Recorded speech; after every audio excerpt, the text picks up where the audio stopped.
Bismillahirrahmanirrahim. Assalamualaikum warahmatullahi wabarakatuh.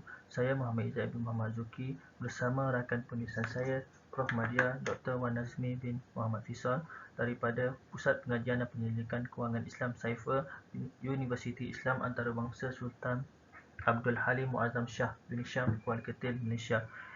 InsyaAllah akan berkongsi tentang kajian terhadap tahap kesedaran di kalangan warga IPT Malaysia tentang pentingnya kaunseling kewangan melalui AKPK dari perspektif maqasid syariah.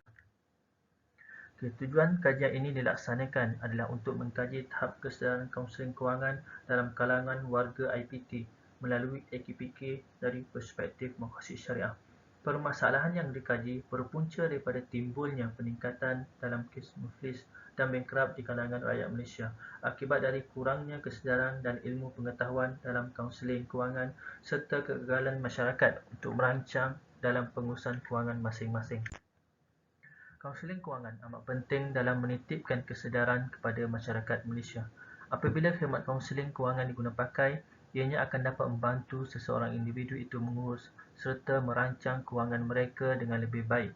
Sebelum seseorang individu pergi untuk mendapatkan khidmat kaunseling kewangan, setidak-tidaknya tingkatkan diri dengan pengetahuan kewangan yang baik bagi mengelakkan mereka tersebut membuat sebarang kesilapan secara langsung atau tidak langsung dalam melakukan sebarang tindakan serta keputusan yang di luar kawalan.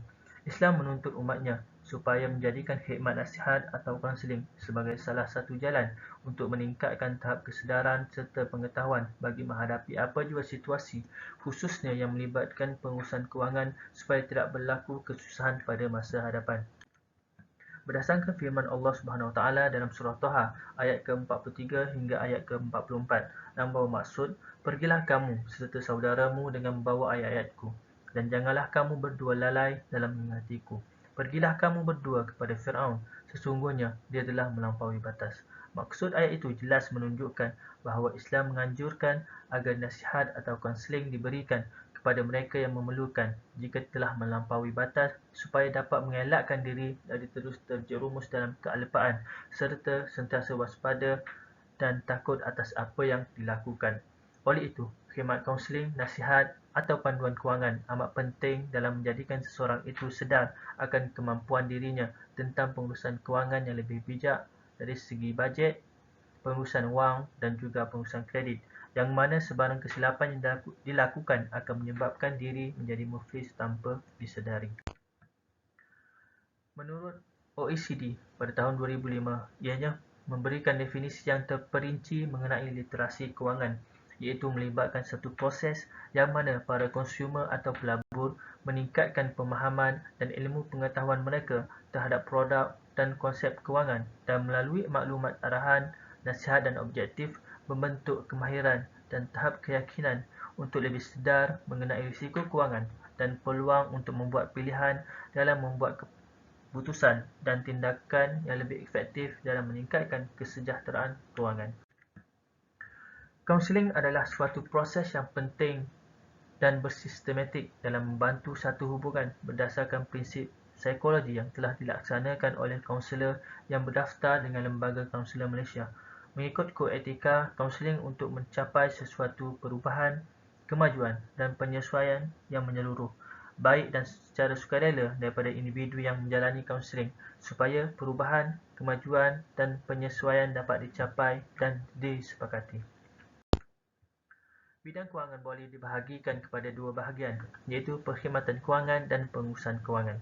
Perkhidmatan kewangan merujuk kepada bagaimana khidmat kewangan diberikan kepada individu, perniagaan dan kerajaan, contohnya yang melibatkan bidang perbankan, insurans atau takaful, pelaburan dan perniagaan. Pengurusan kewangan pula berkaitan dengan tugas seseorang pengurus kewangan dalam sektor atau firma perniagaan dan ianya berkaitan dengan cara kita dalam menguruskan wang, yang mana ianya bukan sahaja penting untuk organisasi, bahkan untuk individu juga. Ini kerana jika kita mengetahui cara untuk menggunakan wang dengan bijaksana dan cermat, sudah tentu kita dapat membuat sebarang keputusan yang melibatkan pengurusan kewangan yang tepat dalam memaksimumkan pendapatan kita.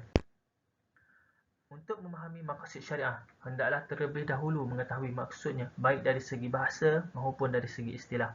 Maqasid syariah dilihat dari sudut lughawi, iaitu bahasa ialah gabungan perkataan yang terdiri daripada dua perkataan, iaitu al-maqasid dan asy-syariah. Maqasid berakar umbi daripada perkataan qasada, yaqsidu yang membawa maksud dengan sengaja atau berniat untuk. Perkataan maqasid ialah bentuk jamak daripada perkataan maqsid atau maqsad yang bermaksud sengaja atau bertujuan. Manakala syariah dalam kesusasteraan Arab bermaksud jalan menuju sumber air atau juga diertikan sebagai satu jalan menuju sumber kehidupan yang utama, iaitu syariat Allah. Jadi maqasid syariah sebenarnya mengandungi maksud matlamat dan rahsia yang telah ditetapkan oleh syariat Allah Subhanahu Wa Taala daripada setiap hukum yang diturunkan olehnya.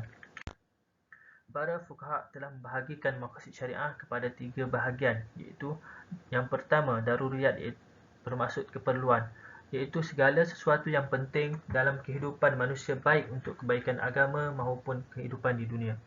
Dan sekiranya kepentingan prinsip ini tidak dapat dipenuhi, maka rosaklah kehidupan manusia dan mengalami kerugian di dunia maupun di akhirat. Kepentingan daruriyat boleh dibahagikan kepada 5 ataupun disebut juga sebagai daruriyat al-khams dari Abu Ishaq Asy-Syatibi seperti berikut: memelihara agama, memelihara nyawa, memelihara akal, memelihara keturunan dan memelihara harta. Yang kedua, hajat yang bermaksud kehendak, iaitu satu kepentingan yang diperlukan oleh umat manusia untuk memberi kemudahan kepada hamba-Nya dan mengurangkan segala kesusahan yang membawa kepada kesulitan dan kesusahan kepada mereka. Jika kepentingan asas ini tidak dipenuhi, tidaklah membawa kepada kesusahan dalam kehidupan manusia, seperti mana yang melibatkan kepentingan asas daruriyat, tetapi ia boleh menimbulkan kesulitan hidup manusia. Yang ketiga, tahsiniat, iaitu keselesaan, ialah kepentingan yang tidak sampai kepada kepentingan daruriyat atau kepentingan hajat, namun ianya boleh dipenuhi untuk memberi kesempurnaan dan keindahan bagi hidup seseorang manusia yang berkemampuan. Kaunseling kewangan yang diberikan oleh pihak AKPK adalah berbentuk satu bantuan dan juga alternatif lain bagi masyarakat yang mengalami masalah dalam pengurusan kewangan. Dalam pada itu, AKPK turut membantu mana-mana individu yang hampir bankrupt dalam menyelesaikan semua hutang dan semuanya di bawah pemerhatian AKPK. Jika kita tidak menguruskan kewangan dengan lebih efektif, berkemungkinan kita akan berbelanja besar melebihi pendapatan, yang mana akhirnya akan menjuruskan kita ke dalam masalah hutang dan seterusnya masalah kewangan yang serius. Apabila kita menghadapi masalah kewangan, ianya bukan sahaja menjejaskan reputasi, malah turut melibatkan emosi yang mana kita ke sana ke sini dalam mencari wang untuk membayar hutang dan akan mengakibatkan hubungan dengan keluarga dan sahabat andai turut menjadi tegang dan keruh. Semua ini akan mempengaruhi kesihatan kita secara fizikal dan juga mental. Akan tetapi, terdapat segelintir individu tidak menyedari bahawa mereka sedang menghadapi masalah kewangan dan mereka tetap meneruskan kehidupan mereka dari hari ke hari seperti biasa. Sebagai penutup, berdasarkan gambar rajah yang disediakan di sebelah, kita boleh lihat bahawa ketiga-tiga kategori maqasid syariah, iaitu daruriyat, hajiyat dan tahsiniat, memainkan peranan penting dalam kehidupan seorang Muslim. Melalui 3 kategori tersebut, ia merangkumi 5 lagi bahagian yang memfokuskan lagi akan kepentingan maqasid syariah, iaitu memelihara agama, nyawa, akal, keturunan dan juga harta.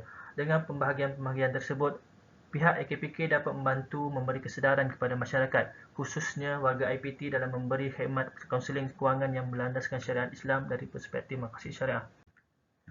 Maka adalah penting bagi kajian ini untuk turut membincangkan kepentingan maqasid syariah sebagai satu medium yang utama dalam membentuk suatu tindakan atau keputusan.